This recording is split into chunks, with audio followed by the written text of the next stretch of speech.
హైదరాబాద్లో ఇప్పుడు Musi river front project అనేది వివాదాస్పదంగా మారిందని చెప్పాలి. ఇప్పుడు ఆ చుట్టుపక్కల నివసిస్తున్న ప్రజలు ఎవరైతే ఉంటారో వాళ్ళంతా కూడా వ్యతిరేకత ఇక్కడ చూపిస్తూ ఉన్నారు. ఎందుకంటే అక్కడ ఉన్న ప్రజలంతా కూడా వాళ్ళ నివాసం కోల్పోతున్న పరిస్థితి కనిపిస్తుంది. ఇక్కడ ఈ ల్యాండ్ అక్విజిషన్ అనేది స్టార్ట్ అయినప్పటి నుంచి కూడా ఈ యొక్క ఇల్లు అనేవి కోల్పోయే అవకాశం ఉంది. కాబట్టి చాలా మంది ఇప్పుడు బయటకు వచ్చి మాట్లాడడం జరుగుతుంది. సో ఈ చుట్టుపక్కల ప్రజలు అయితే మనతో పాటు ఇప్పుడు ఉన్నారు, వాళ్ళతోనే మాట్లాడే ప్రయత్నం చేద్దాం. అసలు ఏంటి ఇప్పుడు ఈ ల్యాండ్ అక్విజిషన్ ద్వారా ప్రభుత్వం తీసుకొచ్చిన ఈ నోటిఫికేషన్ కానీ ఈ బ్యూటిఫికేషన్ సంబంధించి మీకు వస్తున్న ఇబ్బందులు ఏంటి?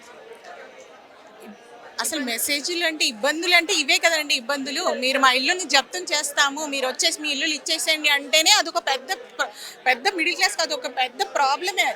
వాళ్ళ సొంత ఇంటి కళని విరిగొట్టేశారు. ప్రభుత్వబద్ధంగా చట్టబద్ధంగా తెచ్చుకున్న పేపర్స్ అవన్నీ ఖరారు కాదు అని చెప్పుకుంటూ మీరు ఏం చేస్తున్నారంటే మా ఇళ్ళని కూలగొట్టేస్తాం, మేము నోటిఫికేషన్ ఇస్తాము న్యూస్ పేపర్లో అంటే ఇది ఎటువంటి న్యాయబద్ధమైన వ్యవహారం అని మీరే చెప్పాలి.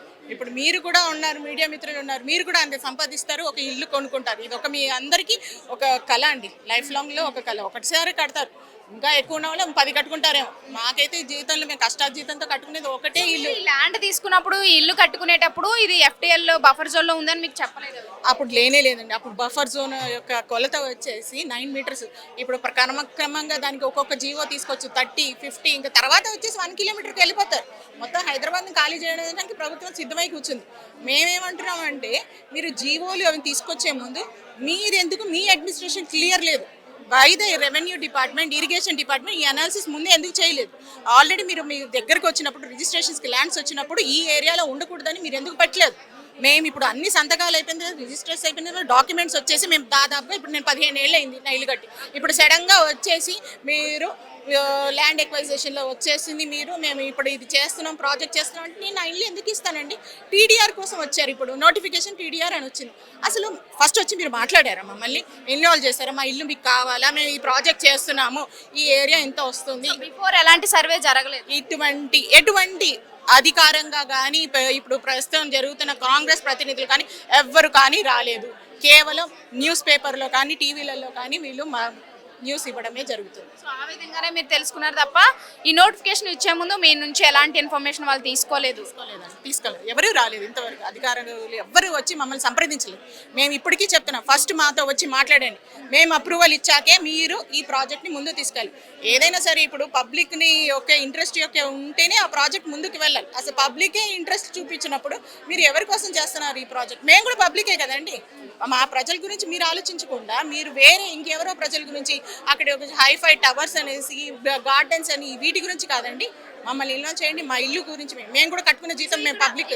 ప్రభుత్వం తీసుకున్న నిర్ణయం కూడా కరెక్ట్ అని మీకు అనిపించట్లేదా? మూసి ఇప్పుడు ఎంత దీనమైన స్థితిలో ఉందంటే దాన్ని బ్యూటిఫికేషన్ చేయడం ద్వారానే ఇటు హైదరాబాద్కే కావచ్చు తెలంగాణకు కూడా ఒక మంచి పేరు కూడా వస్తుంది. సో దాన్ని మీరు తప్పుపడుతున్నారు, లేకపోతే ఏ విధంగా దాన్ని చేయాలి? నేను దాన్ని తప్పు పట్టలేదండి. మీరు ప్రస్తుతానికి మూసి యొక్క కాలుష్యం గురించి ఎవరు మాట్లాడలేదు, పైనుంచి వచ్చే కెమికల్ యొక్క పొల్యూషన్ గురించి మాట్లాడలేదు, ఎటువంటి ఈ కాలుష్యం గురించి మాట్లాడలేదు, క్లీనింగ్ గురించి మాట్లాడలేదు. సపరేట్ డ్రైనేజ్ సిస్టమ్ అనేది లేనేలేదు ఇంతవరకు. హైదరాబాద్లో ఉన్న మొత్తం డ్రైనేజ్ అంతా మూసీలో కలుస్తుంది, దానికి సపరేట్ డ్రైనేజ్ సిస్టమ్ ఎందుకు పెట్టలేదు ఇప్పటి వరకు?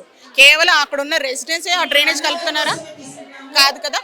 దయచేసి నేను ఏం చెప్తున్నా అంటే ఫస్ట్ మూసీ క్లీనింగ్ కావాలి, అక్కడ ఉన్న రెసిడెంట్స్ని వాళ్ళ యొక్క ఇల్లులు కూడా కాపాడాలి అని అంటున్నాను. సో ప్రభుత్వం మరి ఏం చేస్తుంది అనిపిస్తుంది? ఎక్కడ వేరే ప్రాంతాల్లో ఎక్కడ కూడా నీట్గా లేదు కాబట్టి ఇక్కడే ఎందుకు ఈ ప్రాజెక్ట్ ఇప్పుడు స్టార్ట్ చేసింది? దాని వెనకాల ఏముంది అసలు? ఇది మీకు కూడా తెలుసు, దీని ఆన్సరు మనకు ప్రస్తుతానికి అందరికీ తెలిసింది. ఇది చెప్తే నేను ఏదో చెప్పినట్టుగా ఉంటుంది. ఇది నాకైతే నేనే చెప్తున్నానంటే రియల్ ఎస్టేట్ బిజినెస్సే కనపడుతుంది నాకు. దీంట్లో ప్రజలకి ఎటువంటి ఉపయోగకరమైనది ఏం కనపడలేదు.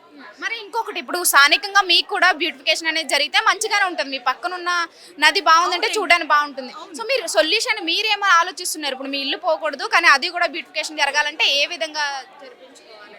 మూసీ క్లీనింగ్ జరగాలి, సపరేట్ డ్రైనేజ్ సిస్టమ్స్, అక్కడ ఉన్న స్లిట్ క్లియర్ చేయాలి. 2 years అవుతుందండి కాంగ్రెస్ ప్రభుత్వం వచ్చి, ఇంతవరకు అక్కడ వచ్చి ఎటువంటి క్లీనింగ్ ఎందుకు జరగలేదు? కేవలం డస్ట్ ఇల్లులు కూలగొట్టిన తర్వాత అక్కడ ఉన్న ఏరియా ఎంత ఉంది అది అంతా డివైడ్ చేసుకున్నాకనే మీకు క్లీనింగ్ గుర్తొస్తుందా? ఇప్పటి వరకు ఎందుకు క్లీనింగ్ జరగలేదు? స్లిట్ క్లీనింగ్ ఎందుకు అవ్వలేదు? డ్రైనేజ్కి సపరేట్ పైప్ లైన్స్ ఎందుకు అవ్వలేదు? ఇది కేవలం మూసీ దగ్గర ఉన్న అక్కడ ఉన్న సరిహద్దుల్లో ఉన్న వాళ్ళ గురించే కాదు, మిగతా డ్రైనేజ్ సిస్టమ్ అంతా ఎక్కడ కలుపుతున్నారు, దానికి ఒక సపరేట్ పైప్ లైన్స్ ఎందుకు లేవు? అది చూడండి ఫస్ట్. దాంట్లో కలిపేసిన తర్వాత ఇక్కడ ఇల్లులు కూలగొట్టిన దాని గురించి మాట్లాడకండి. అక్కడ ఉండాలి, ఇల్లులు ఉండాలి, ఆ డ్రైనేజ్ దాంట్లోకి వెళ్తుంది, ఆ డ్రైనేజ్ సిస్టమ్ సపరేట్గా ఉండాలి. ఇంతవరకు హైదరాబాద్లో సపరేట్ డ్రైనేజ్ సిస్టమ్ లేదు, అన్నీ వచ్చేసి మూసీలో కలిపేస్తున్నారు. దానికి బాధ్యతలు ఎవరు? దీస్ ఆర్ ద మెయిన్ దీనికి బాధ్యత నేను అడుగుతున్నా జిహెచ్ఎంసీ ఏం చేస్తుంది దీని గురించి నేను అడుగుతున్నా. Okay, these are the main demands మీది. ఫస్ట్ మీతో వచ్చి మాట్లాడాలి, తర్వాత డెసిషన్ తీసుకోవాలి. అవునండి, అవునండి, మాతో వచ్చి మాట్లాడే డెసిషన్ మేము తీసుకుంటాం మా ఇల్లు గురించి, మీరు కాదు తీసుకోవాల్సింది. రైట్.